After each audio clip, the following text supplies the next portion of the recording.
ગાથામાં સ્તોત્ર એ પ્રકારનું છે કે બધી જ ગાથામાં બધી જ વસ્તુ સમાયેલી છે. આ ગાથામાં સ્તોત્રની પહેલી ગાથા છે.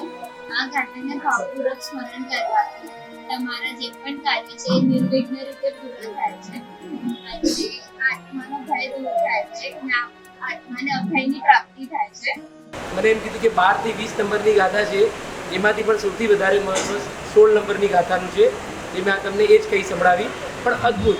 હરેક સ્તોત્રમાં કેવી રીતે અલગ અલગ છે કે ડિઝીઝ છે, સંપત્તિ છે, આઈ ડિઝીઝ છે, ક્યોરિંગ છે, ડિઝાયર્સ છે, everything is how possible cure થવાનું અને કેવી રીતે આગળ હેલ્પફુલ થાય છે એ આ આર્ટ ગેલેરીથી મને ખબર પડી. તો 12 થી 20 ગાથાઓ એટલે 9 ગાથાઓ છે. 44 ગાથામાં આ 9 ગાથા તમે રોજ ગણશો એનો પ્રભાવ આમાં બતાવેલો છે. ચમત્કારી પ્રભાવ જે છે તો મને બહુ શીખવા મળ્યું અને આઈ હોપ કે હજી બહુ બધા આવા ફંક્શન્સ અને અરેન્જમેન્ટ્સ થાય તો મારા જેવા બહુ બધા લોકોને હજી શીખવા મળે. હું ચોક્કસ બધાને કહીશ કે ચોક્કસ પધારો આ 3 દિવસોમાં અને તમે આ ચમત્કાર જુઓ.